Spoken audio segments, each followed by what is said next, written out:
गीता में अर्जुन को स्वयं भगवान कह रहे हैं कि उस परमेश्वर की शरण में जा, उसके लिए उन संतों के पास जा जो तत्वदर्शी हो। इसी प्रकार हजरत मोहम्मद को उनका अल्लाह कह रहा है कि कोई और पूर्ण परमात्मा है, उसको पाने के लिए उन तत्वदर्शी संत की तलाश कर। वो प्रभु कौन है, ये जानने के लिए कृपया अवश्य सुनिए जगत गुरु तत्वदर्शी संत रामपाल जी महाराज के अमृत वचन। और आगे इसमें देखो 21 में मैं कितना कमाल कर दिया। हे परमात्मा, आप ऐसी लीला करते हो, हे प्रकाश स्वरूप महापुरुषों से उपास्यमान आप हमको पवित्र करें और वेद वाणियों के द्वारा, कनिकर्दन माने होता आपने मुख से बोली हुई वाणियों के द्वारा शब्दमान होते हुए आप श्रेष्ठ पुरुषों के प्रति प्राप्त हों, यानी फिर आओ एक बार। आप ऐसा करते हो लीला और फिर आओ। इसमें बहुत से रहस्य हैं। वैसे तो अपनात्मा थोड़ा सा कंसेप्ट और क्लियर करना है, बस फिर सत्संग आज का इतना ही काफी है। अब ऋग्वेद मंडल नंबर 9 सूक्त नंबर 1 और मंत्र नंबर 8-9 में स्पष्ट किया है कि वो परमात्मा सुंदर शरीर धारण करके आता है। वो 3 प्रकार से लीला करता है अपने प्राणियों के उद्धार के लिए। एक रूप में तो ऊपर रहते हैं, तेजों में शरीर होता हुआ तो उनका एक रोमकूप में करोड़ सूर्य यमराज करोड़ चंद्रमा, तो भी उसकी एक रोम की शोभा परमात्मा के प्रकाश की ज्यादा है। और दूसरी लीला करता प्रत्येक युग में एक शिशु रूप धारण करके प्रकट होता है और उसमें धीरे धीरे आम जन साधारण की तरह बड़ा होता हुआ लीला करता है। एक जन साधारण की आयु को पूरा करके सहस्री आता, सहस्री चला जाता है। और तीसरी लीला करता है वो संत या ऋषि रूप में कहीं पर भी प्रकट हो जाता है। जैसे आदरणीय गरीबदास साहिब जी को खेतों में जंगल में मिले, आदरणीय नानक साहिब जी को बेई नदी में मिले, बेई नदी पर मिले, आदरणीय मुल्कदास जी को वहां उनके गांव में मिले, आदरणीय दादू साहिब जी को ऐसे गांव के अंदर बाहर रास्ते में मिले, आदरणीय गीसादास साहिब जी को ऐसे ही मिले संत रूप में, जिंदा के महात्मा के रूप में, आदरणीय धर्मदास साहिब जी को मिले। तो ऐसे तो वो मिलते हैं, वो तीसरे प्रकार की लीला होती है उनके। तो ऐसे ही वर्णन किया ऋग्वेद मंडल नंबर 9। और जब वो परमात्मा शिशु रूप धारण करके आते हैं तो उनके परवरिश की लीला कंवारी गायों के द्वारा होती है। कंवारी गायों दूध देती हैं, कंवारी गाय का दूध परमात्मा पीते हैं। ये लीला उस परमात्मा की ऐसी लीलाओं किया करता है। 600 वर्ष पहले कबीर परमेश्वर की उसकी महिमा की वाणी में धर्मदास जी साहब ने लिखी थी कबीर सागर में, वो आज तक विद्यमान है। और गरीबदास साहब जी को परमात्मा ने अपनी दिव्य दृष्टि दे करके, जैसे तुलसीदास जी ने रामायण लिख दी सारी, ऐसे गरीबदास साहब जी ने कबीर परमात्मा की महिमा लिखी है। तो उसमें लिखा कि कंवारी गाय का दूध पिया, अनव्याहर को दूहत है दूध दिया तत्काल, पीवा बालक ब्रह्म गति तात शिव भय दयाल। वो ऐसी लीला करता। तो ऐसी लीला आज तक बता दो किसी भगवान की होता है या इनके कुल धनी जो जिसको राधा स्वामी का बताओ सर्वशक्तिमान, किसी की भी हो, या राम की, कृष्ण की, विष्णु की, ब्रह्मा की, शिव की, या कोई और हजरत मोहम्मद की, यानी किसी की तो दिखा दो ऐसी लीला हो। या यीशु जी की, हजरत यीशु मसीह की दिखा दो। केवल कबीर परमेश्वर को छोड़कर ये लीला जो वेदों में सदग्रंथों प्रमाणित है और आंखों देखा संतों ने बताई, तो भगवान पहचान में आ जाएगा। आप देखिएगा ये वही ऋग्वेद है। आर्य प्रतिनिधि सभा, दान बलराम लीला मैदान दिल्ली से। अब इसके हम ऋग्वेद मंडल नंबर 9 सूक्त नंबर 1 मंत्र नंबर 8-9 को गहराई से पढ़ लेंगे। वैसे तो हम यहाँ से शुरू करते हैं। इनकी अज्ञानता को भी साथ में हमने घसीटना है। अब ये 9वां मंडल है, इसका प्रथम सूक्त है और प्रथम मंत्र में लिखा है हे परमात्मा सोम स्वभाव परमात्मा। ये परमात्मा के विषय में जानकारी है, हमने ये सिद्ध करना है। आगे देखो, दिखाते हैं आपको। अब मंत्र नंबर 2 में हे परमात्मन आप। ठीक है। अब तीसरे में, ये तीसरे में हे परमात्मन। अब चौथे में हे परमात्मन।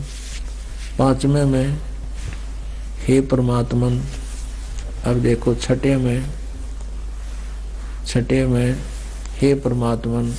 अब सातवें तक गड़बड़ करना शुरू कर गई। इनका समझ में आ गई, जाड़ा भगवान लिख दिया तो आगे तो साकार बता रखा भगवान परमात्मा, तो यह लिख दिया उस पुरुष को चाहे परमात्मा को, उस परमात्मा को ज्ञान यज्ञ में भली प्रकार। आगे देखो फिर आठवें में, अब हम आठवें में पढ़ेंगे उस परमात्मा को। अब ऊपर छह में परमात्मा लिख दी, यहाँ लिखने के कलम घिस गई उनकी। वो जानते मतलब था किसी समझ में ना जब भगवान सह शरीर है, क्योंकि दयानंद के अज्ञान को ऊपर रखना चाहते थे वो।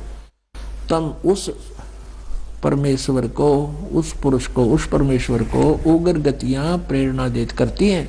जैसे ही भाकार माचगी तो परमात्मा ने इस दास को भेज दिया। जब कलयुग के प्रारंभ आए थे उस समय भी बहुत बुरा हाल था, तो अपनी लीला करके चले गए ताकि ये पहचान सके। उस परमात्मा को उग्र गतियां प्रेरणा करती हैं। और भासमान शरीर को, भासमान यानी बहुत सुंदर शरीर को वह पुरुष यानी वो परमात्मा प्राप्त होता है। आगे देखना। और जिसमें तीन प्रकार से दूसरों को वर्ण करने वाला मधु में शरीर मिलता है। तीन प्रकार की लीला करता हो परमात्मा। अब ऋग्वेद मंडल नंबर 9 सूक्त नंबर 1 अब मंत्र नंबर 9 पढ़ेंगे। 1 से लेकर 8 तक आपने पढ़ लिया, 8 में पूरा पढ़ लिया। उस सोम स्वभाव वाले श्रद्धालु पुरुष को, इसको यहाँ लिखना था उस परमेश्वर को जो शिशु यानी शिशु रूप धार कर आता है। उस कुमार अवस्था में जब वो शिशु रूप धारण करके, बालक रूप धारण कर प्रकट होता है, सब प्रकार से अभी अधन्या धेनो माने गौवे, अधन्या माने बिना दनाई, अभी माने कति अनटच, सब प्रकार से बिना दनाई यानी कंवारी। अभी अधन्या का अर्थ है कंवारी गौवों तर्प्त करती है। उस परमेश्वर को जो शिशु रूप धारण करके जो प्रकट होता है, उस कुंवारी गायों से, अभी अधन्या गौओं से उनके परवरिश की लीला होती है, उसको तृप्त करती है। अपने आत्माओं वेद पढ़े पर भेद न जाने, ये बातें पुराण 18। जड़ को अंधे पत्ते खवावे, ये भूल गे सिरजनहारा। ये जैसे मूर्तियां बना के उनको भोग लगावे। कहते पढ़े वेद और भेद ना जाने, और बातें पुराण 18, और फिर भी जड़ पूजा करें, अनुपासना करते हैं। उसके लिए परमात्मा कहते हैं मोती मुक्ता दर्शत नाही, ये जग है सब अंधरे, दिखत के तो नैन चसम, इनका फेरा मोतिया बंदरे। नौमन सूत उलझिया ऋषि रहे जखमार, और सतगुरु ऐसा सुलझा दे उलझे न दूजी बार। बोलो सतगुरुदेव। परम पिता परमात्मा पूर्ण ब्रह्म सर्वश्रेष्ठी रचनहार कबीर परमेश्वर जी की असीम कृपा से आप जी ये सत्संग सुनने के लिए उपस्थित हुए।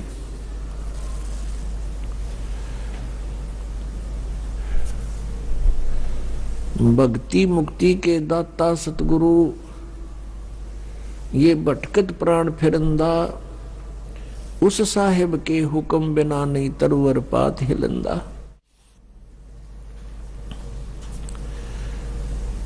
परम पूज्य परमेश्वर कबीर देव जी, ये वो समर्थ भगवान हैं, वो समर्थ प्रभु हैं, जिसके हुक्म बिना एक पत्ता भी नहीं हिल सकता। उनकी रजा के कोई भी प्राणी सत्संग में नहीं आ सकता। उनकी रजा कैसे हमारे ऊपर हो। परमात्मा आत्मा के साथी हैं, इस मन के नहीं। आत्मा परमात्मा का अंश है, ये परमात्मा के उत्पन्न की हुई है, उसके शरीर से निकली है। इस आत्मा का उससे विशेष लिंक है, विशेष संबंध है। जैसे माता को अपने पुत्र पुत्री कितने प्रिय होते हैं, ठीक इसी प्रकार उस परम पिता ने जिसमें सभी गुण विद्यमान हैं, तुमेव माता च पिता तुमेव बंधु च सखा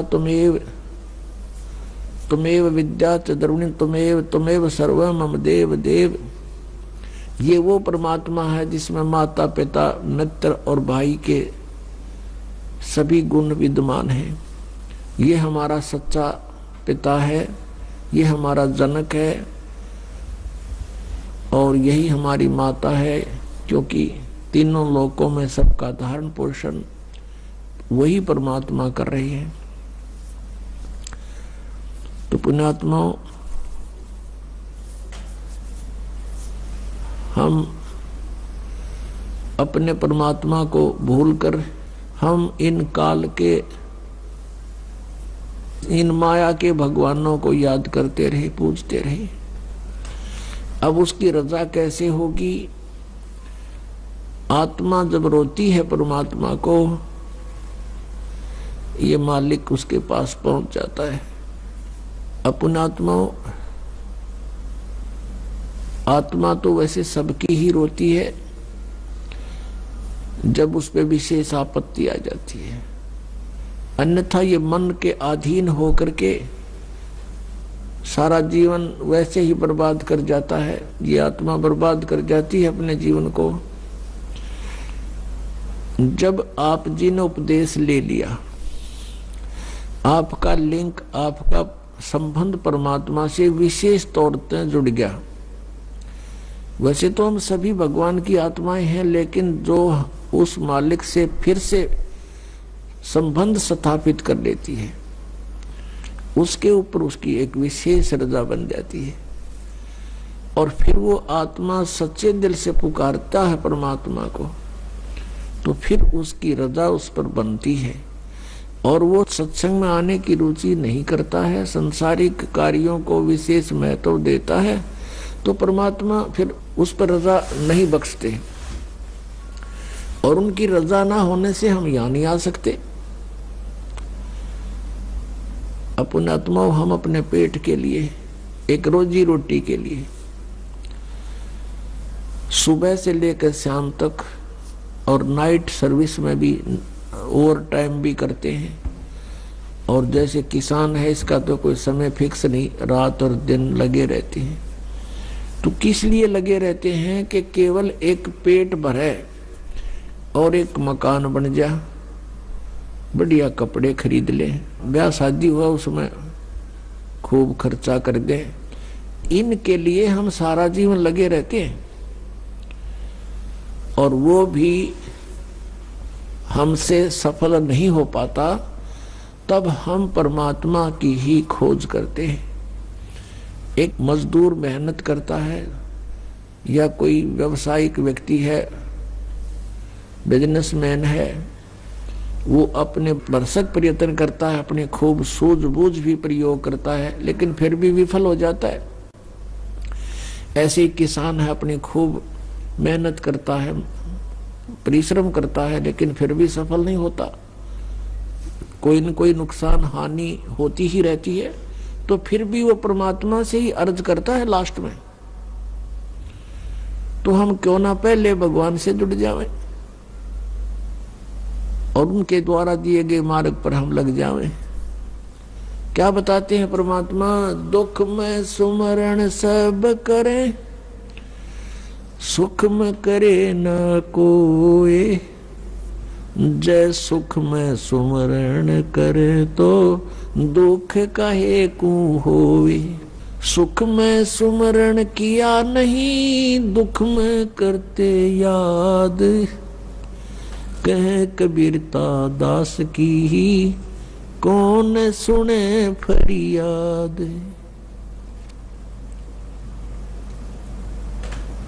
पुण्यात्मा, जब तक हम सत्संग नहीं सुनते तब तक हमें ये ज्ञान नहीं होता कि हम इस मनुष्य जीवन प्राप्त करके क्या करें। सत्संग में आने से प्राणी को ज्ञान होता है। महापुरुषों के साथ बीती हुई कथाएं आपको सुनाई जाती है, फिर आप भी उन महापुरुषों का आचरण करते हो जिन्होंने परमात्मा पाया, और फिर अपना जीवन सफल हो जाता है। तो हमने इस परमात्मा के लिए, अपने आत्म कल्याण के लिए समय भी निकालना पड़ेगा और 2 पैसे दान भी खर्च करने पड़ेंगे।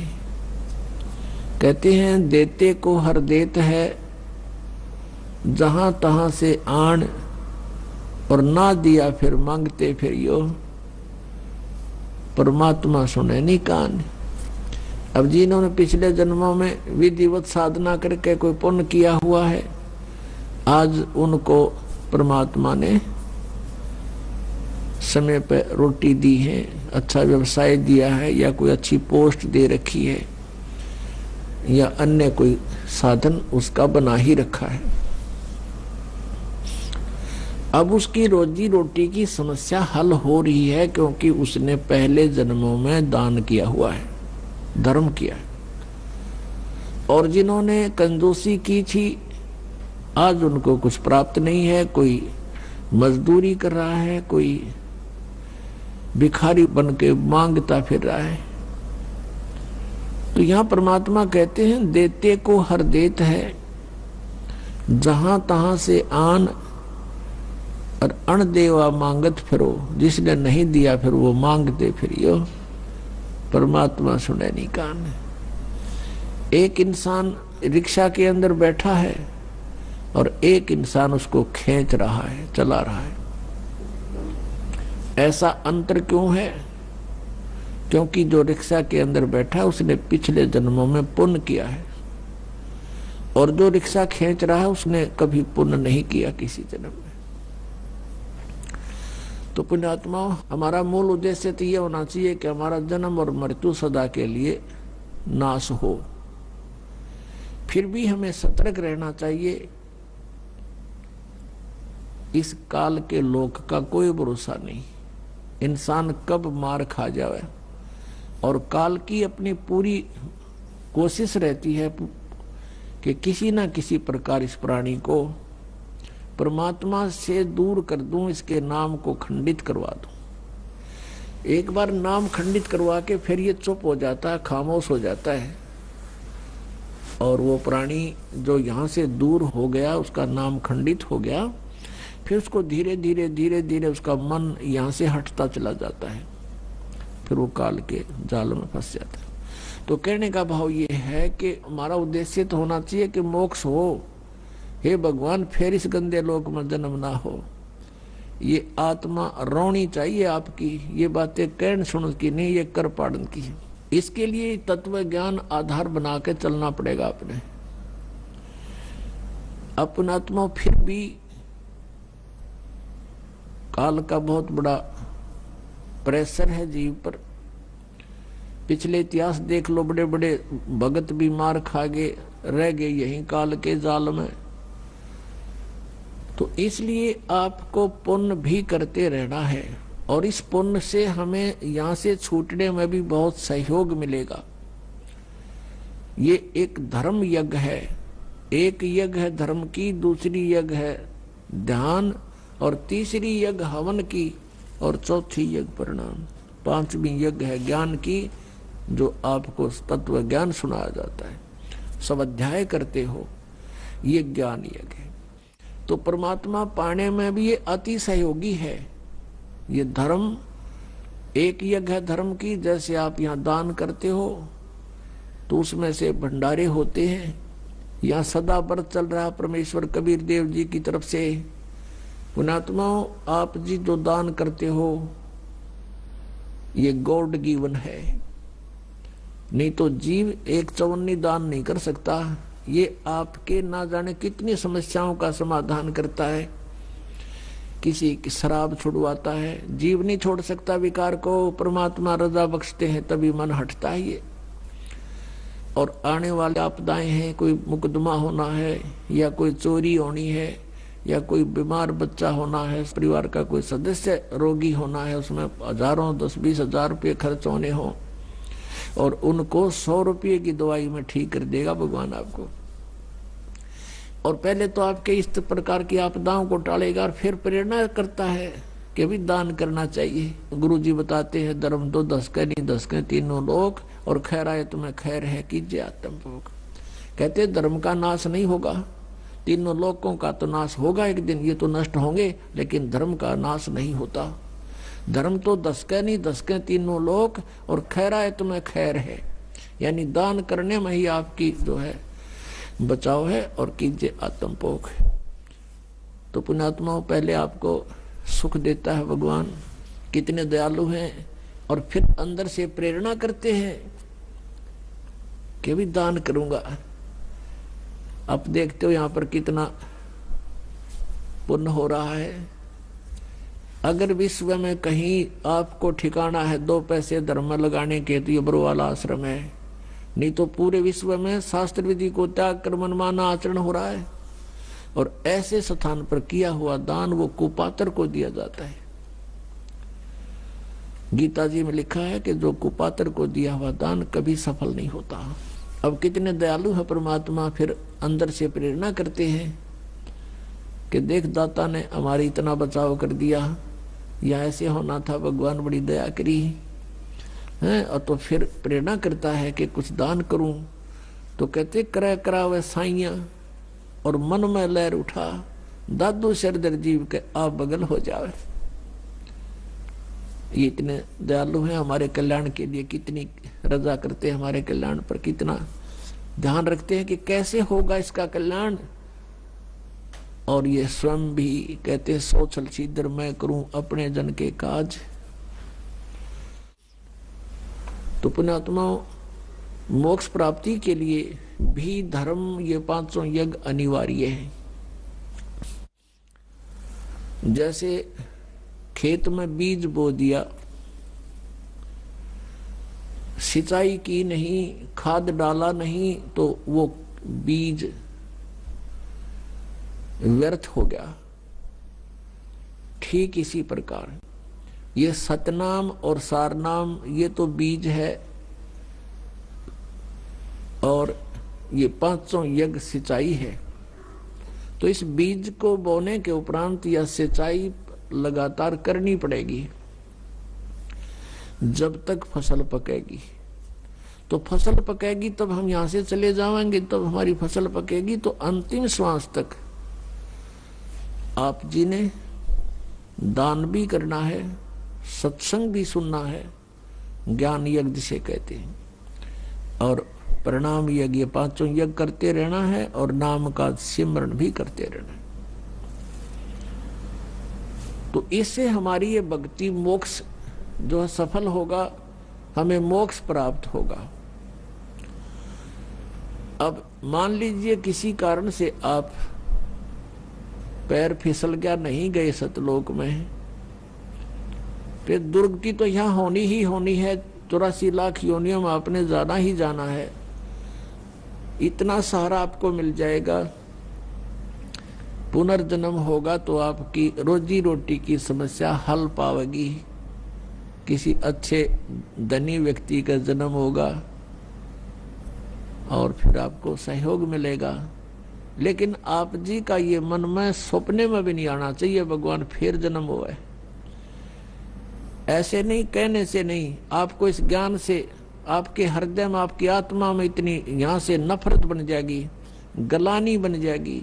जैसे किसी वस्तु से एलर्जी हो जाती है, उसको मुंह की तरफ करते समय भी उल्टियां आती हैं, हबक आती है। तो ऐसी सतीची आपकी आ जाएगी यहाँ पर इस ज्ञान से, इस भक्ति विधि से। कुछ समय के उपरांत आपको यहाँ किसी भी वस्तु में आनंद नहीं आएगा, ना किसी राजकाज में, ना किसी एमएलए, एमपी, मंत्री, मुख्यमंत्री, प्रधानमंत्री के पद को आपकी आत्मा नहीं मानेगी जब ज्ञान हो जाएगा।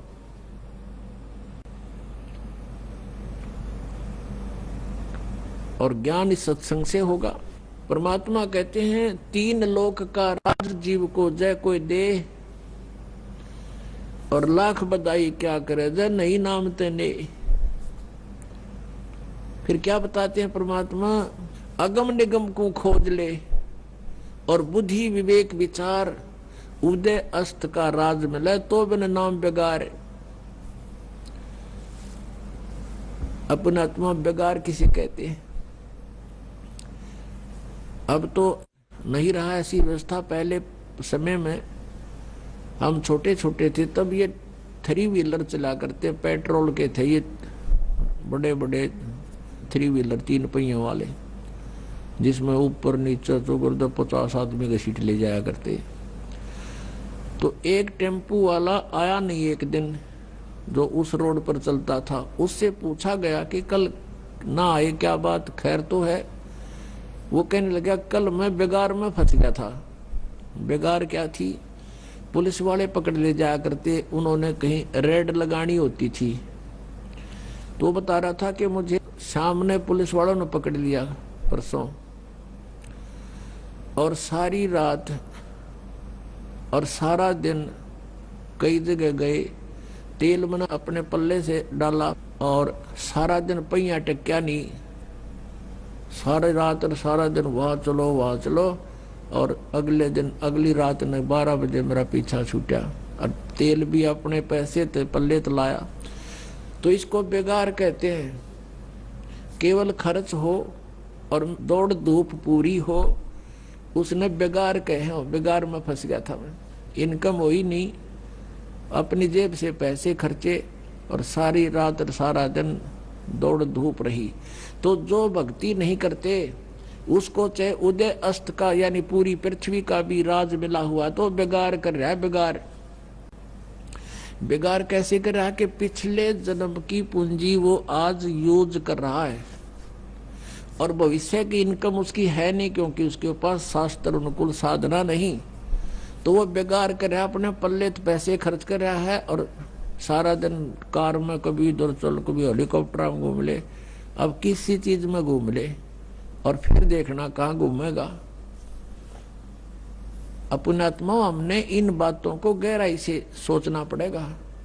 तो पूरी पृथ्वी का राजार भक्ति नहीं करता तो कहते बिना नाम बेगार।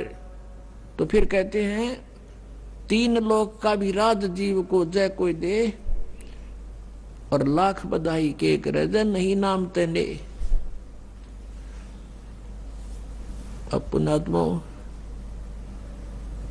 हमें ये ज्ञान सुनने को ना मिला।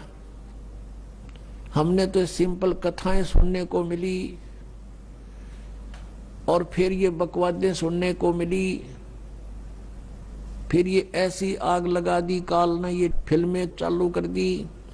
इन फिल्मों में मीडिया से ऐसा गंध ग्रहण कर लिया हमने, क्योंकि उसमें बड़ी बड़ी कोठियां दिखावे, उनने कौन से घर तक लाने पैसे, उन्हें पता भी कल ने टिकटा पूरे कर लोगे। उसमें इतनी बढ़िया शादी सूदी कर बैंड बाजे रूड़ते लाइन में बजाने वाले, और पता नहीं किस तरह सजा दजा के लावे। ये फंड सिखा दिए हमारे ताई सारी बकवाद, और हम सारा जीवन उधर डाइवर्ट कर दिया अपना। सारा जीवन पैसे कमावे इधर उधर अटपट करके, और फिर ब्याह में खर्च दें या कोठी बनाने में ला दें। कल न मृत्यु हो जाएगा, देख बनकर खड़े हो जाते हैं। वह कोठी के काम आई। तो पुण्यात्माओं, मन हटाना पड़ेगा इस बकवादों से यदि भक्ति करना चाहते हो। और हमारा उद्देश्य आपको यहाँ केवल संसारिक सुविधाएं देना नहीं है। हमारा उद्देश्य, दास का उद्देश्य और परमात्मा का जो आदेश है, आपका यहाँ से पीछा छुटवाना है। आपको आवश्यक सुविधाएं अवश्य मिलेंगी, अन्य से अच्छी मिलेंगी, लेकिन जो आपको हानिकारक होंगी आपकी डिमांड पर भी नहीं मिलेंगी। आपकी आपदाएं नहीं रहेंगी, आपके जो जीवन में कोई संकट है वो नहीं रहेगा, आपकी अकाल मृत्यु नहीं होगी। ये गारंटीड बात समझ लेना। जो नियम में रहोगे तो जब लग हंसा हमरी आना, और काल लगे नहीं तेरा बाना। हमारी मर्यादा में रहोगे भगवान कहते हैं, फिर इस काल का अटैक तुम पर नहीं हो सकता। पग पग पर ये तक तक मारे काल अचानक बाना, बाण माने तीर। कहता यू पग पग पर तक तक मारे, अचानक ठोक दे है। और जब हम परमात्मा की शरण में आ जाएंगे, इसके ये तीर हमारे ऊपर नहीं कामयाब होगा। ये तो हमने जो उद्देश्य है कि यहां से पीछा छुटवाना है। इंद्र दा राज काग दा बेस्टा और ना बोगा इंद्राणी नू। हमारी आत्मा यहाँ इतनी हेट बन जाएगी कि इंद्र स्वर्ग का राज्य भी हमें कोई दे, हम थूके भी कोई नहीं उसकी तरफ, क्योंकि अपनी पूंजी बर्बाद करनी है। बिगाड़ करने वाली बात है, क्यों करें हम ये बिगाड़। अब मन हटेगा जब सच्चाई से हम परिचित होंगे। कहने से बात नहीं बनती। अपने आत्मा परमात्मा क्या याद दिलाते हैं, कोटि जन्म तन भर मत होगे, कुछ ना हाथ लगा रे। कुकर सुकर खरबया बोरे, कौआ हंस बुगारे।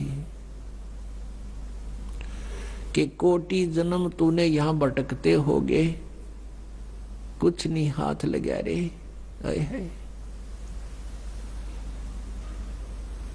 परमात्मा कहते हैं, राम नाम कड़ुआ लगे, राम नाम कड़ुआ लगे, मीठे लगे दाम। दुविधा में दोनों गए, भाई माया मिली ना राम। पुणात्मा एक आदि घटना जो हृदय से हटती नहीं, और वो घटनाएं हमें इन बुराइयों से दूर कर ले जाती हैं, धक्का ले जाती है हमारे इस मन पापी को।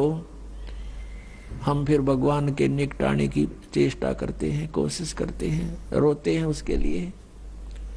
एक समय ये दास हमारे पूज्य गुरुदेव जी, तलवंडी भाई कस्बा है जिला फिरोजपुर में, वहाँ उनका आश्रम है। गुरुदेव जी सतलोक चले गए थे, उससे पहले दास को आदेश दे दिया था सत्संग करने और उपदेश देने का। तो वहाँ सत्संग करने जाते थे। वहाँ गुरुदेव की जो भक्त थे, उनका कोई रिश्तेदार वहाँ कोई शोक व्यक्त करने आया हुआ था, किसी बुढ़िया मर गई थी कोई। वो शुक्र को आया था, शनिवार को वो जाने लगा। तो भक्तों ने कहा कि आप सत्संग सुन के जाना, हरियाणा से आएंगे महाराज, आज शनिवार है, आप रुको, कल इतवार है, सत्संग होगा, 10-11 बजे तक सत्संग होता है, आप सत्संग सुन के जाना। बोला नहीं, सत्संग हम सुनते रहते हैं, मुझे बहुत आवश्यक कार्य है, जाना है। तो उन्होंने कहा सत्संग आपने बहुत सुने होंगे, पर ऐसा सत्संग नहीं सुना होगा। कहने नहीं, सत्संग सब एक जैसे ही होते हैं, संत सब एक जैसे होते हैं, अटपट करके। उसने कहा कि मुझे बहुत आवश्यक कार्य है और एक पार्टी आवेगी मेरे बिजनेस से संबंधित, और उसका अनुबंध होगा, एग्रीमेंट होगा, और मुझे 5 लाख का बेनिफिट होगा। सन 1998 की बात है। 5 लाख, आज के तो मेरे ख्याल 50 लाख होंगे वह। तो वो कहने लगा नहीं, ऐसे कह कर वो निकल गया, नहीं रुका। शाम को 4-5 बजे ही चला था। अंबाले के पास जाके एक ट्रक खड़ा था बजरी का भरा हुआ, वो खराब हो गया, उसका जैक ला रखा, पिछले व्हील निकाल रखे उसके चारों, और उसने तो वो 5 लाख दिखाई दे थे, और स्पीड फुल कर रखे, पार्टी आओगी उसके खाने पीने के लिए, होटल बुक कराऊंगा और गुटी शूटी ला कर रखूंगा, इंग्लिश वाइन। अब वो तो 7वें आसमान पर चल रहा था, पूरा परिवार था उसमें, 2 खुद थे, 2 उनके बच्चे, 4 सदस्य थे, मारुति कार थी। उस स्पीड के अंदर उस ट्रक का नीचे घुस गई, वो जैक भी हट गया, पहली बात तो लागते मर लिए होंगे, और फिर रही कसर उसने काट दी, वो ट्रक ऊपर पड़ गया, लोडेड ट्रक बजरी का भरा हुआ, एट द सपोर्ट मर गए। अब चाट ले उन 5 लाख के बेनिफिट ने। अब परमात्मा कहते हैं, राम नाम कड़ुआ लागे, मीठे लागे दाम, और दुविधा में दोनों गए, माया मिली ना राम। और जब वो नालायक रुक जाता, उनके कहने सुनते, कहते हैं संत शरण में आणते आई टले बला,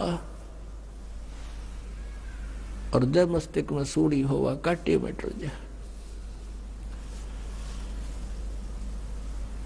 परमात्मा क्या बताते हैं कि हमारे जो ऊपर आपदा आती हैं, कई प्रकार से इनको नॉर्मल किया जाता है। पुण्यात्मा में पाप से ही हमें आपदाएं आती हैं, पाप से दुख होते हैं और पुण्य से सुख होते हैं। तो कुछ पाप तो ऐसे हैं हमारे जो संत के दर्शन से कटते हैं,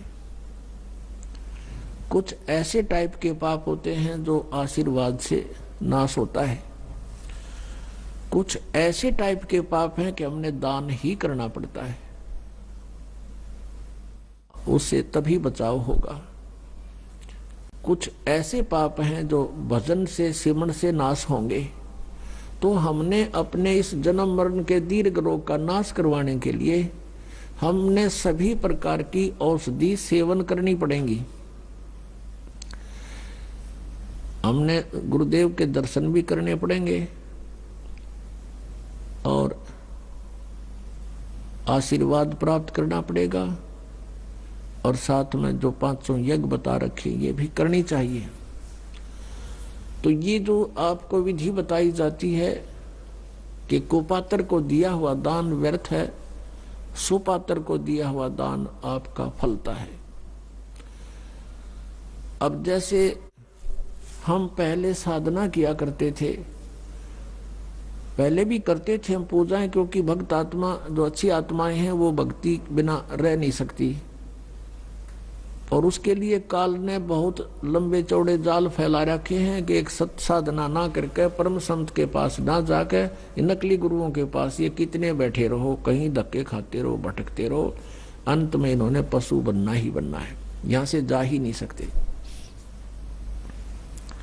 तो तब हम साधना करते थे तो हमारे पूर्व जन्म के संचित जो संस्कार थे, प्रारब्ध में जोड़े गए थे, उस प्रारब्ध वश पुनः से हमें लाभ हो रहा था। जैसे कक्षा में पास हुए, फिर विवाह हुआ, रोजगार मिल गया, संतान हुई, तो हम ये सोचा करते थे हमारे को इन भगवानों ने मौज कर दी। कौन से भगवानों ने? बाबा श्याम जी ने, हनुमान जी ने, श्री कृष्ण और शंकर भगवान और विष्णु जी ने। हम ये सोचा करते थे इन भगवानों की हम पूजा करें, इन ने ठाठ कर दिए या मौज मचा दी। अब पता चला कि ये भगवान तो ये कुछ भी ना कर सकते, ये तो जो आपका जिसा कर्म से वैसा ही दे सकते हैं। हम जाते थे बाबा श्याम जी पे साला सर हनुमान जी की पूजा में, तो कोई सुख होता था तो 100 गुण गा करते, वहां और बैठे होते, आज मुझे ये लाभ हो गया है, साला सर आनते मैंने ये फायदा हो गया, और वहां 10 और मिल जाते बताने वाले कि हमें भी ये लाभ हो गया, हमें भी ये लाभ हो गया। तो हम वहां उस पत्थर पर कति फेट होते चले गए, सही यहाँ कोई न कोई लाभ सबको हो रहा है, और वो हो रहा था पिछले पूर्व जन्म से। तो इस प्रकार हम भ्रमित कर रखे थे काल भगवान ने बिना ज्ञान के। अब ज्ञान हो गया, पता चला वह मूर्ति के लाभ करेगी, बता कुछ नहीं कर सकती, वह बोल सकती ना, कोई बता सकती ना। आप पर बांटे जाओ खड़ा खड़ा वहां पर, वो तेनों भी ना कह सकती भाई तू नू कर ले, कुछ साधन तो बता दे, वो भी नहीं बता सकती वह। और भगवान कृष्ण विष्णु हमें मिले नहीं, और अगर उनका कोई रिप्रेजेंटेटिव मिल जाता तो वो लाभ के दिवा सके हमने। जन्म मृत्यु उसकी मिटे ना, ब्रह्मा विष्णु महेश की मिटी नहीं। और कर्मदंड भगवान विष्णु और शंकर ने भी भोगना पड़ा, अपने किए कर्म का भोग। तो हमारे प्रारब्ध के कर्मों के यानी आने वाले आपदाओं को वो नाश नहीं कर सकते, बचाव नहीं कर सकते। तो अब तत्व ज्ञान की रोशनी से हमें पता चला। तो कुछ पाप ऐसे होते हैं, कुछ आपदाएं ऐसी होती हैं जो धर्म से भी टलती है। ये परमात्मा पूर्ण ब्रह्म कबीर भगवान जी हमारे साथ साथ रहते हैं। कबीर परमात्मा कहते हैं कि जो जन मेरी शरण है ताका हूं मैं दास, और गेल गेल ला गया फिरूं जब तक धरती आकाश। पुण्यात्मा, जो पुण्यात्मा अब भक्ति कर रहे हैं, क्योंकि अब ये प्राइम टाइम है, भक्ति का। ये पिछली पीढ़ी है कलयुग में, और अब जो इस शरण में आ जाएंगे वो पार हो जाएंगे, और जो पार नहीं हुए तो वो यहीं रह जाएंगे। यहाँ रह जाएंगे तो अन्य जो साधना आप करते कराते थे उनसे तो यो असंख्य गुना बढ़िया साधना है। यदि आपने यहीं भी रहना है तो भी ये भक्ति आपको घना लाभ देगी। और यहाँ तो महामूर्ख रहेगा जिसको ज्ञान नहीं होगा बिल्कुल भी, और जानबूझ साची तजय करे झूठते ने, ताकि संगत है प्रभु सौपन में भी ना दे। अब जिस प्राणी को इतना ज्ञान हो गया फिर वो यहां रह जाएगा, फिर महामूर्ख ही रहेगा। यहां रहेगा किस तरीके से? अंत समय में इच्छाएं घटानी चाहिए हमने बुढ़ापे में, और हम बढ़ाते चले जाते हैं। हमने चलने की तैयारी करनी चाहिए, किसी भी आस्था नहीं रखनी चाहिए पोता और पोती में, द्योते और द्योतिया में। ये इनका अपना काम पूरा हो गया, वो उनका रोल शुरू हो गया बच्चों का। वो अपने बच्चों पाले पोसे, उनके संस्कार फलेंगे। और यदि भगवान से उनको जोड़ दिया गया तो भाग्य में ना होगा तो भी मालिक देगा उनको, रक्षा करेगा उनकी। तो फिर हम ठेकेदार किस लिए बने? तो बुढ़ापे में हमारी दूनी दुर्गति करे यु काल, ना तो कोई हम करने योग्य रहते, इच्छाएं इतनी हो जाती हैं, न्यू हो जा भगवान, फलाने का न्यू हो जा, पोते का न्यू हो जा, पोती का वहां ब्याह हो जा। तो ये समस्याएं हमने घटानी पड़ेंगी अपनी, और ये ज्ञान से घटेंगी, वैसे कहने सुन से नहीं बनती बात। तो क्या बनती है बुढ़ापे में? आया बुढ़ापा बैरी, पड़े परिवार में ममता गहरी। आवे बुढ़ापा बैरी, पड़े परिवार में ममता गहरी। पोता ब्यालो या मन में रहरी, एली करवा जो खड़ी, रहेली करवा जो खड़ी। जो के ठेका ठा लिया, और कोई पूछा नहीं बुढ़ा ने। बच्चे कोई काम करना शुरू करते हैं, बीच में जाकर खड़ा हो गए, नो नहीं भाई नो करो। वो करते होंगे उन्हें डिस्टर्ब करेगा। अब जो वृद्ध आदमी आज 70-80 साल का हो गया, उस समय जब वो युवा था, जो भी क्रियाएं करता था, उसमें वर्तमान के हर टेक्निक में अंतर हो लिया, तो उस वाली सलाह काम ना दे। और फिर जब वृद्ध हो जाएगा, यु ज्ञान समझ में आ जाएगा, फिर तो परमात्मा कहते हैं लोभी मन नाम सुमर ले रे, तू जीवित मर ले रे। फिर जीवित मर जाएगा। जितनी जैसी आपकी सोच समझ है, बच्चों को एक बार प्रार्थना करें और वो कहे कि नहीं पिताजी ऐसा करेंगे, अच्छा बेटा ले देख लो, ऐसा कर लो, फिर अपनी माला लेकर मुंह फेर ले, बात नहीं करे दोबारा। क्योंकि वो बालक नहीं है और परमात्मा उनके साथ है। जहाँ जो भगवान साथ देगा माँ बाप नहीं दे सकते। माँ बाप अपने बच्चों को खाना खिला के, अच्छी तरह नवा धोआ के, कपड़े सुथरे बढ़िया पहना के स्कूल भेज देते हैं, और रास्ते में दुर्घटना हो जाती है तो वहां माँ बाप का रोल नहीं है, वहां किसका रोल है? भगवान का। जब वहां रोल भगवान का है इसी टिपिकल स्टेज पे, तो वहां क्या भगवान आंख मीच के बैठेगा आपके बच्चों के साथ? तो पुण्यात्माओं, आत्मज्ञान बिना नर भटके, तो बिना ज्ञान के हम भटक रहे हैं। जब ज्ञान होगा हम बहुत हल्के हो जाएगा बोझ। जैसे सीता जी का ब्याह कर दिया था राजा जनक ने, और विवाह होते ही कुछ दिन के बाद वनवास हो गया। वनवास के बाद फिर उसका अपहरण हो गया, रावण की कैद में रही 12 वर्ष। अब क्या राजा जनक इतना समर्थ नहीं था कि अपने दामाद और पुत्री को वहां अपने वन में बैठा लेता, जंगल में, अपने उसमें राज्य में, और वनवास का वनवास, और वहां सारी सुविधा देता उसको, वहां भिजवा देता सारा सामान खान पीने का। लेकिन नहीं, वो विद्वान पुरुष थे, उनको पता था कि हमारा फर्ज इतना ही था, इनकी विवाह कर दिया और इनका इब भाग फड़ेगा। हमारा बीच में डिस्टर्बेंस कति काम नहीं करे, हम मूर्खता करेंगे इनके बीच में बढ़ के, और हम बीच में पहला बढ़े, बच्चे का ब्याह कर दिया। वैसे तो सारी बात बिगड़ रही है, क्यों ना तो जहां हम लड़की का ब्याह करते हैं उनमें जो है भगवान का भय रहा नहीं, और ऐसा ही स्थिति अपनी है। लड़की का विवाह करते हैं, लड़की जाते ही तीसरे दिन फोन कर दिया कि मेरी सासू ने आज मेरे तय दूध ना दिया।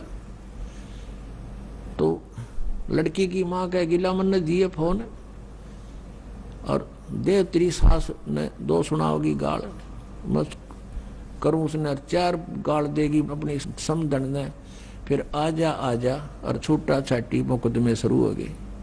बता कोई बात है? छोटी छोटी बातों पर हमने बतंगड़ बना के इतना कहर मचा लिया घरों में। बच्चे को समझाओ बेटा, अब घर ये नहीं रहा तेरा घर वो हो गया है, और अपने प्यार से रह, अपने माता पिता की तरह व्यवहार कर, अपने घर में जगह बना, प्यार से रहे। तो हम पहले बच्चे नौका के में होता मैंने बताइए, तने कोई कुछ कह देता है तो बालक तो फिर बालक का हुआ, थोड़ा सा कंधे जुब्बा फोन कर दे, होगी अशांति शुरू। बिना ज्ञान के हमने ये सारे काम बिगाड़ लिए, अच्छी शिक्षाएं खत्म होगी। कारण क्या रहा कि पहले बच्चे बुजुर्ग बैठा करते, बच्चों को विशेषकर आसपास बैठे होते, जब अच्छी शिक्षा देने की चेष्टा किया करते थे। अब सभी इतने बिजी हो गए माया जोड़ने में। एक भक्त कह रहा था ना, बोला 10 दिन हो गए मेरे बच्चा ने नो नहीं पता मेरा पापा किस टाइम आओ है, किस टाइम जाओ है। डेली पैसेंजर, पिताजी आओ इतने बालक सो ले, और उन तो उठने से पहले, जागने से पहले वो वापस तैयार होकर जा ले। अब बच्चों ने शिक्षा किस टाइम दे सकते हैं हम? तो बच्चों ने जैसे भी जहां से समाज से और अच्छी बुरी संगत से जो ग्रहण किया उस तरह हम चल पड़े। तो हमें अब सत्संग में आना अनिवार्य हो गया। घर पे भी सत्संग लावे, बच्चा न बिठावे, और बच्चे का जो बचपन में घर कर जाएगी वस्तु आजीवन साथ रहती है, उसको भूल नहीं पड़ती। अच्छी या बुरी कोई सी वस्तु ग्रहण कर ले बालक, आजीवन उस पर आरूढ़ हो जाते हैं। तो हमने बचपन से ही शिक्षाएं गलत दे दी, और जिस कारण से हमने समस्याएं घनी बढ़ा ली, तो सत्संग से घटेंगी। तो कहने का भाव ये है कि हम परमात्मा के चरणों में आने से हमारी सारी समस्याओं का समाधान होगा, परमात्मा पर विश्वास बढ़ेगा। अब प्रसंग चल रहा है कि हम जैसे कोई आपदा आप पर आई और नाम ले नहीं रखा, तो वो आपदा आपकी देह तोड़ जाएगी, उसमें बचाव नहीं होगा। बचाव करने के लिए हमने कुछ करना पड़ता है, और वो परमात्मा जिसकी शरण में आप कभी रहे हो और पार हुए नहीं, और फिर आप दोबारा भटक रहे हो, तो फिर उस मालिक को पता होता है। कहता है जो जन मेरी शरण है ताका हूं मैं दास, और गैल गैल लाग्या फिरूं जब लग धरती आकाश। अब जैसे हम कबीर परमात्मा की शरण में नहीं थे, हम अपनी तरफ से तो नहीं थे शरण में, लेकिन हम पहले से इनके संबंधी थे। कई बार ऐसी जबरदस्त दुर्घटनाओं से बाल बाल हमें बचाया, एक बार नहीं कई बार ऐसी घटनाएं कई प्रकार की। तो हम ये सोचा करते ये ब्रह्मा विष्णु जी और शिव जी ये श्याम जी ने रक्षा कर दी, कहते नहीं, हम इनकी भक्ति करते थे इसलिए इन्होंने हमारी रक्षा की नहीं। जैसे एक टटीरी पक्षी था, महाभारत के अंदर एक प्रकरण आता है, महाभारत ग्रंथ में लिखा है कि महाभारत का युद्ध होने को जा रहा था, आमने सामने सेनाएं खड़ी थी। उस कुरुक्षेत्र के मैदान में कुछ दिन पहले युद्ध में सेनाएं इकट्ठी होने से पहले एक टटीरी नामक पक्षी ने, उस मादा पक्षी ने अंडे उत्पन्न कर दिए उस कुरुक्षेत्र के मैदान में। और जब देखा चारों तरफ से सेना इकट्ठी होगी, तब उसने जान लिया कि तेरे बच्चे मरेंगे, तेरे अंडों का नाश होगा। उसने भगवान से प्रार्थना की अब टटीरी ना तो राम की पूजा करे थी, ना वह श्री कृष्ण की, ना गॉड की, ना अल्लाह की। अब उसका कोई इष्ट देव नहीं था, लेकिन आत्मा की पुकार करी उसने। आत्मा का साथी कौन है? एक परम अक्षर ब्रह्म है, क्योंकि हम उससे उत्पन्न हैं, और वो मदद उसी की करता है जिसके पिछले जन्म का कोई संस्कार होता है। न तो टटीरी छोड़ यहाँ आदमी डडा डडा के मर जाते हैं, उनकी नहीं सुनता वो। आइए अब हम उन श्रद्धालुओं के अनुभव जानते हैं जो जगत गुरु तत्वदर्शी संत रामपाल जी महाराज जी से दीक्षा प्राप्त कर चुके हैं तथा उनके द्वारा बताए गए भक्ति मार्ग पर चल रहे हैं। नमस्कार सर। नमस्कार। सर क्या नाम है आपका? बादल दास बड़वानी। सर कहाँ से आए हैं? जिला बड़वानी, इंदौर संभाग, मध्य प्रदेश। सर संत रामपाल जी महाराज से आपने नाम दीक्षा कब ली? सर मैंने संत रामपाल जी महाराज से दीक्षा 22 सितंबर 2013 में ली, बरवाला आश्रम से। सर संत रामपाल जी महाराज से नाम लेने से पहले आप क्या भक्ति साधनाएं करते थे? हाँ सर, मैं भक्ति साधना करता था। मतलब मैं बजरंग बली का उपासक था, मतलब मंगलवार का उपवास भी करता था। सुंदरकांड मंगलवार शनिवार दोनों समय करता, मतलब शाम के समय करता था, दोनों दिन करता था। और इसके अतिरिक्त जो नवरात्रि का त्योहार होता है उसमें अनुपासना का हो या जैसी भी, जब तक ज्ञान नहीं था उस समय वो उपासना करी। नंगे पांव रहता था, एक समय नमक खाता था। मतलब जो हमारे बाप दादा परदादा बताते आए हैं उस साधना को हम लेकर चले और उसी के आधार पर भक्ति किया करते थे। जिन देवी देवताओं की आपने साधनाएं की उनसे आपको क्या क्या लाभ हुए? भगत जी वैसे विशेष कोई लाभ नहीं है, सिर्फ एक ये बना हुआ था कि यार कोई भगवान है, मतलब एक आशा थी। बाकी इसके अलावा ऐसा कोई विशेष लाभ नहीं हुआ जिससे मैं बता सकूं कि वही लाभ है। सर फिर संत रामपाल जी महाराज की शरण में आप कैसे आए? संत रामपाल जी महाराज के शरण में से आए, हमारे ससुर जी हैं, टीकमगढ़ जिला, पृथ्वीपुर तहसील, ग्राम टोडी से, शालिग्राम भगत नाम है। मैं जब वहां पर गांव गया, संत रामपाल जी महाराज द्वारा बताया गया ज्ञान उन्होंने मुझे समझाया, तो मुझे सुनने के बाद पहले तो बिल्कुल मैं बौखला सा गया कि मैंने कहा ये क्या ज्ञान है, कुछ समझ में नहीं आया, क्योंकि पहली बार जब सुना था तो बड़ा विचित्र लगा था। लेकिन फिर मैंने उन्हें आश्वासन दिया था कि मैं इस ज्ञान को जाकर समझूंगा। आप जो पुस्तक दी उन्होंने मुझे ज्ञान गंगा, उस पुस्तक को मैंने पढ़ी। उस पुस्तक को पढ़ने के बाद मैंने 3-4 महीने सत्संग सुना साधना चैनल पर। उस सत्संग को सुनने के बाद हमारे बड़वानी के एक भगत जी हैं, मनोज भगत जी, उनके द्वारा मुझे पता चला कि इन्होंने भी दीक्षा ले रखी है। तो मैंने उनसे संपर्क किया कि आप मुझे बरवाला लेकर चलो, मैं भी वहां पर गुरु जी से दीक्षा लूंगा। मतलब ज्ञान समझने के बाद ये मैंने निर्णय लिया। सर संत रामपाल जी महाराज से नाम दीक्षा लेने के बाद क्या आपको कोई लाभ प्राप्त हुए? जी सर, संत रामपाल जी महाराज से दीक्षा लेने के बाद कई लाभ प्राप्त हुए हैं, लेकिन मैं 2-4 लाभ बताऊंगा। सर सबसे बड़ा लाभ तो वो है जो कि जब से मैं समझदार हुआ था, मतलब एक बच्चा जब रहता है 5 साल तक तो वो समझता है जो माँ बाप बताया करते हैं, लेकिन जब से मैं मैच्योर हुआ, मुझे समझदारी हुई कि ये सही है ये गलत है, उस समय से मुझे ऐसा लगा कि यार ऐसा तो कोई स्थान है जहां से हम आए, जहां हमें जाना है। मतलब एक मन में जिज्ञासा थी कि यार ये आत्मा कहाँ से आई और कहाँ जाना है। तो उस आत्मा का जो निजधाम सतलोक जिसके बारे में जगत गुरु तत्वदर्शी संत रामपाल जी महाराज ने हमें बताया, तो वो मोक्ष मार्ग हमें मिला है। सबसे बड़ा महत्वपूर्ण, मतलब मनुष्य जीवन का सबसे बड़ा और अहम लाभ है, जिससे हमें इस 84 लाख योनि से पार करने के लिए यही सही और सही सार्थक रास्ता है। और इसके अलावा सर कहना चाहूंगा कि आर्थिक लाभ भी काफी हुए हैं। कुछ गलत विसंगतियां होने के कारण मतलब थोड़ा सा भटक गया था मैं, मतलब इस शरीर के अंदर व्यसन नाम की चीज आ गई थी, जैसे गुटखा खाना, शराब पीना, बहुत गंदी आदत हो गई थी। तो उस आदत के मारे मैं भी परेशान था, मेरे घर वाले भी परेशान थे, लेकिन ऐसा कोई विचार ही नहीं आता था मन में कभी कि यार इन चीजों से मैं दूर हो जाऊं। लेकिन जब जगत गुरु तत्वदर्शी संत रामपाल जी महाराज जी से जब हमने नाम उपदेश लिया प्रथम, तब हमें उस मंत्र से हमारे जो अंदर मन में विकार थे उन विकारों को बाहर आने में काफी सफलता मिली।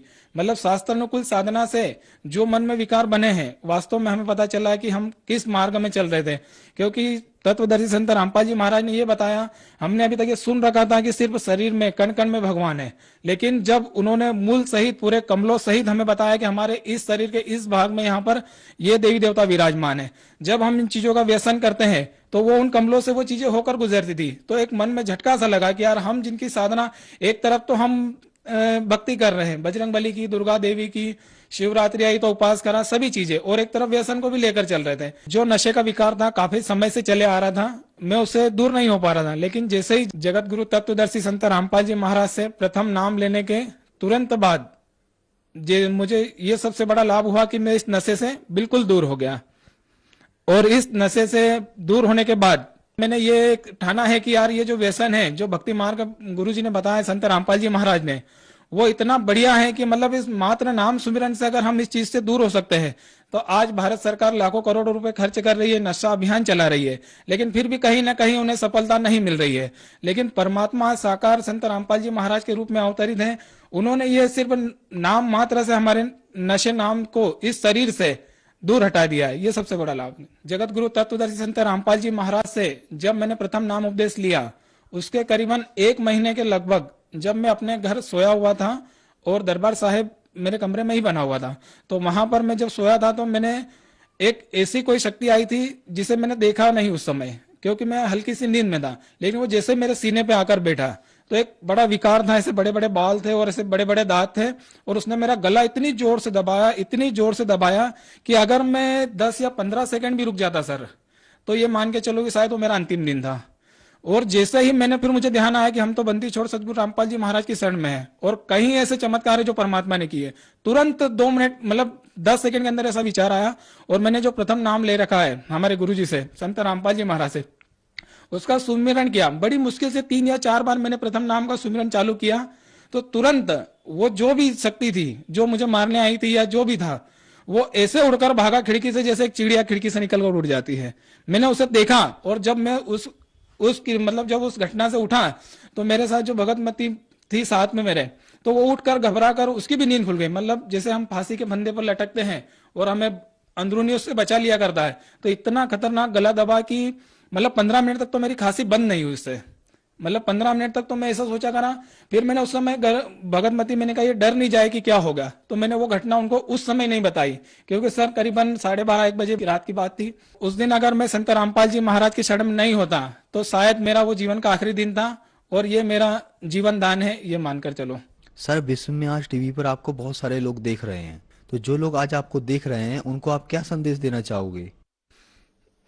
मैं आज जो लोग मुझे टीवी पर देख रहे हैं, मैं उन्हें एक ही संदेश देना चाहूंगा कि परमात्मा कबीर साहिब जी जो अपने अंश रूप में संत रामपाल जी महाराज के रूप में इस धरती पर आए हैं, आप देर न करो और परमात्मा के इस नाम उपदेश को लेकर अपने पूर्ण मोक्ष का रास्ता निर्धारित करो और इस 84 लाख योनियों से छुटकारा पाओ और सच्ची भक्ति, सही मार्ग, सही संत और पूर्ण उपदेश देने वाले आज संत रामपाल जी महाराज की शरण में आओ और अपना कल्याण कराओ। सर, संत रामपाल जी महाराज से नाम दीक्षा कैसे ले सकते हैं? संत रामपाल जी महाराज के शरण में आने का एक बहुत ही सरल तरीका है। कई धार्मिक चैनलों पर आज संत रामपाल जी महाराज का सत्संग आता है। उन सत्संग के समय पर एक नीचे टीवी पर पट्टी चलती है, उस पट्टी पर कुछ मोबाइल नंबर दिए हुए रहते हैं। उन मोबाइल नंबर पर आप संपर्क करके जिस जिले में भी, जहां पर भी परमात्मा की दया से नामदान स्थल खुला हुआ है, उन नामदान स्थलों का पता ले सकते हैं। और जो गुरुजी संत रामपाल जी महाराज की पुस्तक है जीने की राह, ज्ञान गंगा, गीता तेरा ज्ञान अमृत, वो मंगाकर आप उसे पढ़कर पूरे ज्ञान को समझकर परमात्मा की शरण में आकर नाम उपदेश ले सकते हैं। धन्यवाद सर। धन्यवाद।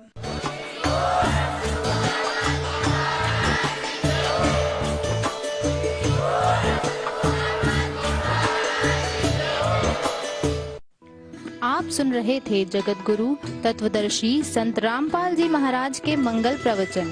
अधिक जानकारी के लिए संपर्क करें 8222 880 541 8।